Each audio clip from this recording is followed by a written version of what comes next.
you are going to prioritize his personal case in the international legal arena. What was his answer?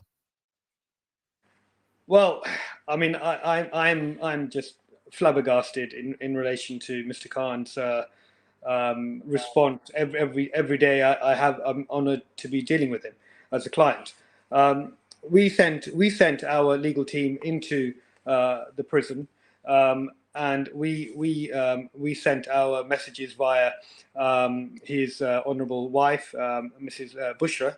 Obviously, first to give us a clear situation as to how our client is doing, what are his conditions, how is he being treated, and how is he psychologically and emotionally and physically doing.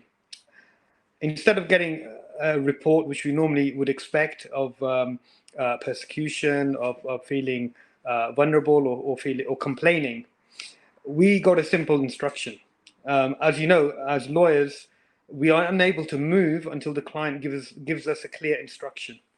And so we've been, desperately trying to seek instructions, because he was denied the very basis of constitutional law, which is right to access his lawyer. Yeah, right at the beginning. But finally, when he broke through, and finally when we had the opportunity to get feedback, it was very interesting to note how this individual, how this man works, how his mind works.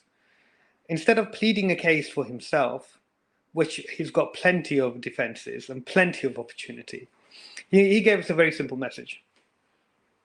He said to his lawyers, both in Pakistan and his international legal team, he said, free the women.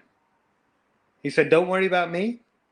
Even if I move to a category D prison, I will cope. I have my Lord with me. But when it comes to the women, the children, the oppressed, the vulnerable, those people who have no voice, those people who probably don't, people don't even know where they're being held, where they're being detained. If this can happen to a ex-prime minister with the global profile of Imran Khan, just imagine how people who are unknown and have got absolutely zero profile or zero access to finances or zero access to lawyers, how they are languishing in jails in some of these dark sites by the current Pakistan regime. So that's where, I have to take my hat off. I was rather taken aback that in terms of getting instructions to start filing here, left, right, and center to the international courts. No. Our captain, my client, Mr. Khan, his response was legendary. Yeah, take care of the women, take care of the children, and then worry about me.